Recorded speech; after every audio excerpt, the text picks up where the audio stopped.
El Congreso brasileño no reunió la mayoría necesaria para iniciar el juicio político al presidente Michel Temer, de modo que por ahora sigue en el poder. Escuchamos a algunos de los protagonistas. E desejavam ardentemente, ardorosamente, que esta mala caísse no colo do presidente da República. O povo brasileiro não quer Temer. O povo brasileiro quer eleições diretas. Não queremos trocar 6 por meia dúzia. Fora Temer!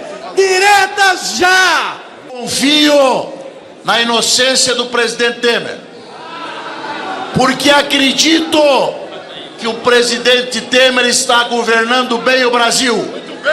E porque esse relatório nada tem em termos de prova a realmente comprometer o presidente, eu voto sim ao brilhante relatório. O processo não atrapalha o Brasil. O que atrapalha o Brasil é a corrupção e a impunidade. É por isso que eu voto pelo prosseguimento da denúncia. Voto não, fora Temer. Sim, 263. Não, 227. 2 abstenções. E a decisão da Câmara de Deputados de não autorizar a instauração de processo contra o senhor presidente da República será comunicada ao Supremo Tribunal Federal no prazo regimental. No dia em que a Câmara dos Deputados, que representa o povo brasileiro, manifestou-se de forma clara e incontestável. A decisão soberana do Parlamento não é uma vitória pessoal de quem quer que seja, mas é uma conquista do Estado democrático de direito, da força das instituições e da própria Constituição. Haverá aquelas que são efetivamente verdadeiras, comprovadas, e haverá aquelas que foram baseadas em suposições. É preciso separar o joio do trigo, punir quem tem que ser punido, mas não demonizar toda uma classe. Se há denúncias, tem que ser apuradas, mas um prolongamento desse clima não é bom para o Brasil. Foi apenas um primeiro teste, tanto porque ele é constantemente testado, o apoio dele a partir da capacidade dele aprovar essas reformas, como porque novas denúncias devem vir e, de novo, a sustentação, o tamanho da base de apoio dele no Congresso deve ser testado de novo daqui a algum tempo e, dependendo do que ele consiga entregar até lá e dependendo do quanto essas outras investigações e novas delações ocorram, pode ser que numa próxima votação ele não tenha o apoio que ele teve dessa vez.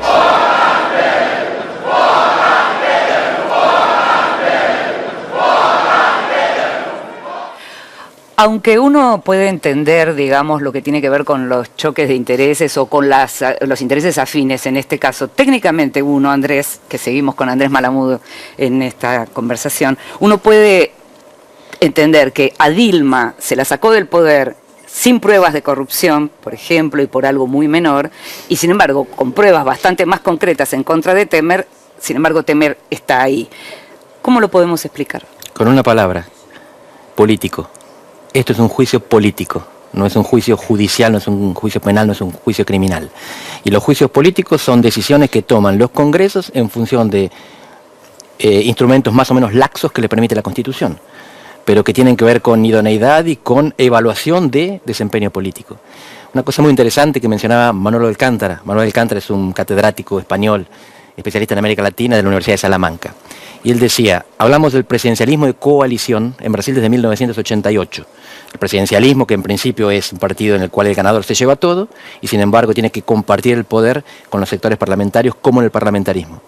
Y ahora lo que estamos viendo es una especie de moción de censura calificada, que necesita 2/3, pero en la práctica lo que vemos es un proceso de parlamentarización del presidencialismo latinoamericano, en el cual el Congreso tiene un papel mucho más relevante. Y el Congreso es juez político, de nuevo, no mira los delitos cometidos. El problema de la Constitución brasileña es que confunde hablé de crímenes de responsabilidad. Claro, pero estamos hablando de pérdida de confianza. Sí. En el parlamentarismo exacto, sería pérdida así. de confianza política. Y en este caso, los que sostienen a Temer confían no en Temer, sino confían en el paraguas que Temer les provee, porque ellos estarían justamente acusados de los mismos delitos. Bajo ese mismo paraguas. Sí.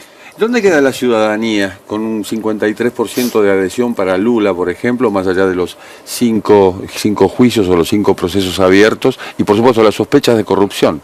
Bueno, claramente la justicia parecería que la justicia está utilizando una doble vara. Vamos a ver, cada uno tiene su opinión, porque por un triplex a Lula le sentencian prisión. No lo ponen en prisión todavía, parece que el juez ahí tuvo un margen de flexibilidad inesperada en alguien que es visto como un misionero.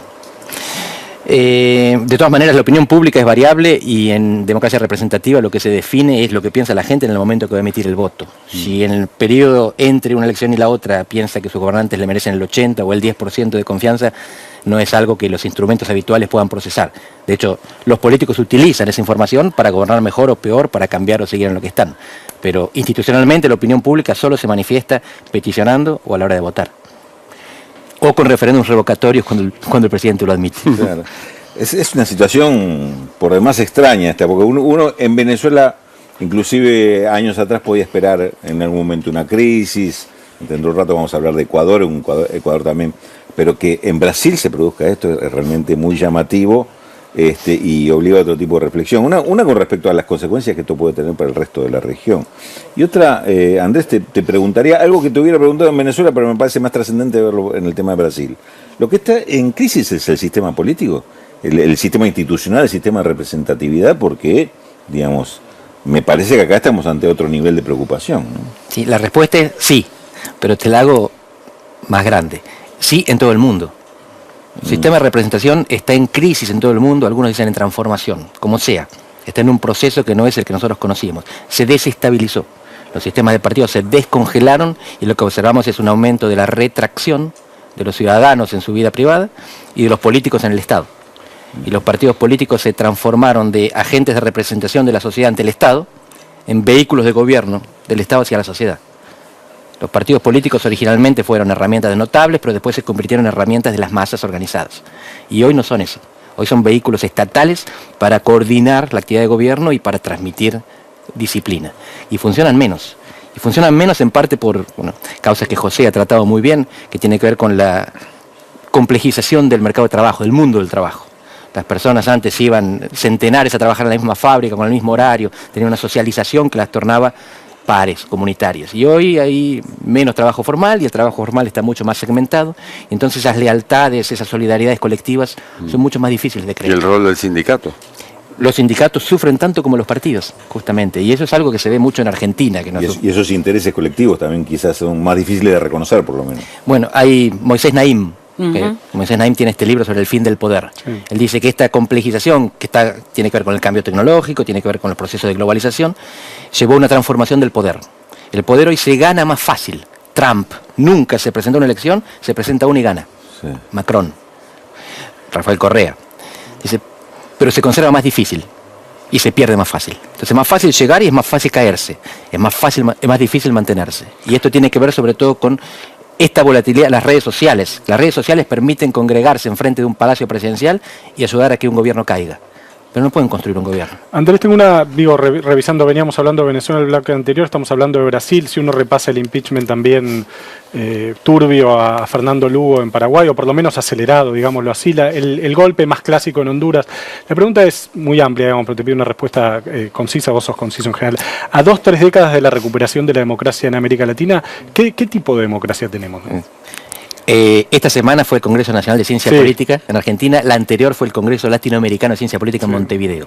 Y uno de los paneles principales fue sobre si existe recesión democrática. Y Steve Levitsky, que es un gran especialista, dice, no, es verdad, hay países que están peor, pero la mayoría de los países están mejor que en su mejor momento histórico. Entonces, según los indicadores liberales, en Ecuador y en Bolivia hay problemas. Pero Bolivia y Ecuador están mejor que en cualquier momento del pasado. Claro. Pues Brasil... sí, está peor que en el momento que mejor estuvo. Venezuela y Nicaragua son los problemas. Pero Argentina, problemas existen.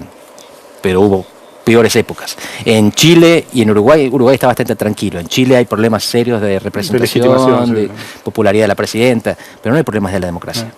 Hay insatisfacción con la democracia, pero no hay recesión de la democracia. Entonces, es cierto, hay en algunos casos una democracia que cae o que pierde calidad, o que inclusive pierde naturaleza democrática, pero no es un proceso generalizado por ahora. Por eso yo no estoy seguro que Brasil contagie. O sea, creo que Venezuela transmite problemas, no contagia inestabilidad, transmite problemas a través del éxodo. Pero el caso brasileño me parece más bien acotado, es una crisis autoinfligida por la pérdida de la capacidad de sus gobernantes de aceitar las coaliciones, que era el mecanismo que hacía que este sistema hiperfragmentado funcione. Hay un fantasma que recorre América Latina y se llama Odebrecht. Y en Ecuador también hizo de las suyas, y lo estamos viendo en estos días. Si bien las cosas no venían bien entre el expresidente Correa y quien quedó en el gobierno supuestamente para continuar con lo que tenía que ver con el mismo proyecto de Correa, hay unas diferencias importantes entre el actual presidente Lenín Moreno y Correa. Y hay unas diferencias más que importantes entre Lenín Moreno, el actual presidente, y su vicepresidente, Jorge Glass, que sí responde a Rafael Correa, Glass acusado de haber participado en la trama Odebrecht. Rápidamente, el presidente Lenín Moreno le quitó todas las atribuciones al vicepresidente. ¿Cómo ves que puede seguir una situación en términos políticos en Ecuador con estas condiciones? Bueno, hay dos vicepresidentes complicados en este momento en América Latina. Me gustaría mencionar el caso uruguayo también de Sendik, que por razones mucho menos graves está en una situación parecida y podría tener que renunciar para evitar el escándalo de su partido. Pero el caso venezolano es más grave, porque Sendik mintió sobre su título y se compró unas zapatillas con la tarjeta estatal. Pero el caso de Glass está relacionado con algo que para los que estudiamos integración regional es problemático. Es que los procesos más exitosos de integración en América del Sur fueron el narcotráfico y la corrupción. Es lo que mejor cementó.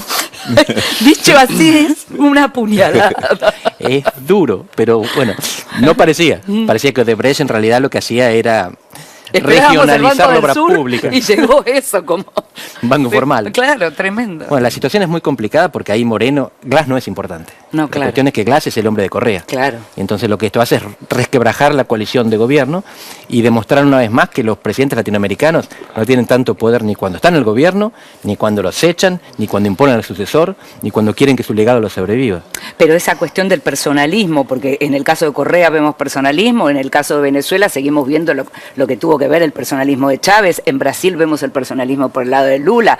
Digo, hay algo en América Latina en donde la cuestión de las personalidades fuertes, Evo Morales en Bolivia, y que después se quieren quedar de una manera u otra. Correa se fue, pero como que se quiere quedar. Mira, el problema no fue que Lula se quiso quedar, fue que se fue. Sí, claro. En el caso a Lula de no le pasaba esto. Es verdad, es así. Pero, Andrés, otra pregunta relacionada con Ecuador que me parece también que es la cuestión de la sucesión, digamos, vos lo planteaste, hay diferentes formas de procesar la sucesión en democracia, en algunos casos se apostó a una reelección, como en el caso de Venezuela, en el caso de Nicaragua, como quiso hacer Evo Morales contra su voluntad y en otros y no lo pudo concretar, y en otros casos vemos cómo la decisión de delegar la sucesión en otra persona terminó mal, el caso de Dilma y el caso ahora de Ecuador, no porque termine mal, sino porque en este caso se está quebrando la coalición. ¿Qué es lo que pasa con la sucesión? La sensación sería que las democracias no son lo suficientemente maduras o institucionalizadas, o los partidos están muy desagregados a punto tal que no estamos logrando, América Latina no se está logrando construir sucesiones más prolijas. Bueno, justamente el problema es que lo pensamos en términos de sucesión. Se piensa que el gobernante actual tiene que dejar a un gobernante futuro que lo continúe. En general, en las democracias modernas, establecidas, no lo pensamos de esa manera. Zapatero no era el sucesor de Felipe González, era otra cosa, era el mismo partido. En Estados Unidos es lo mismo. No es el dedazo mexicano. Pero fíjense, el dedazo mexicano es muy interesante porque el presidente mexicano después de 6 años iba a la casa, nunca más hacía política. Pero te designaba a dedo. El presidente tenía el poder de designar, pero a partir del momento en que terminaba el mandato, nunca más intervenía en política. Mientras que acá, justamente, el problema es que quieren seguir interviniendo en política. Quieren manejar al que dejaron. Imagínense si ganaba Scioli. Scioli llegó a candidato como trapo de piso, pero después hubiera querido quizás independizarse. ¿Qué habría dicho Cristina? Se lo habría permitido, habríamos tenido el mismo problema.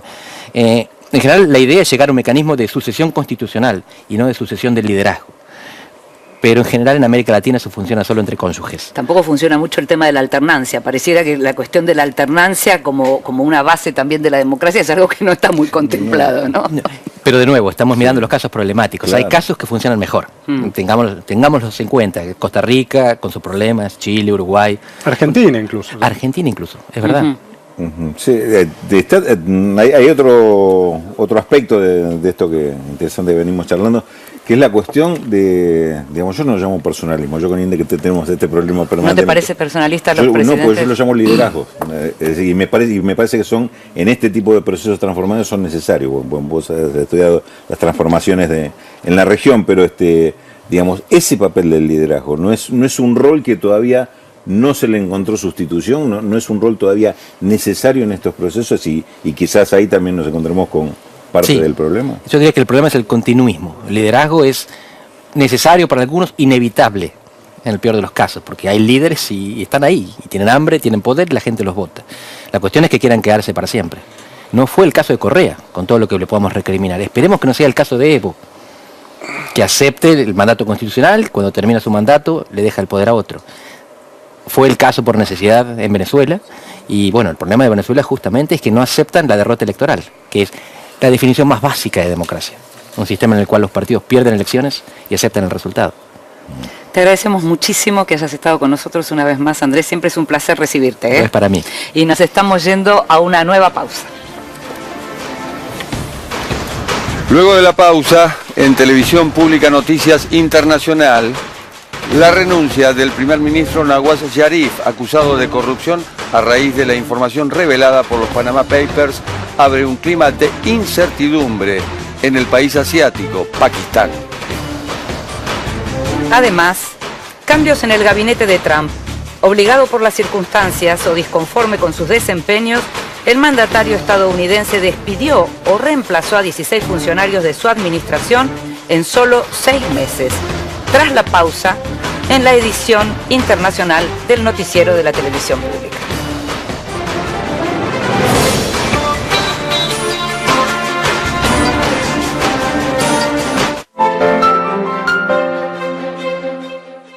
Festival País 17, la segunda, Salta, desde Santa Victoria.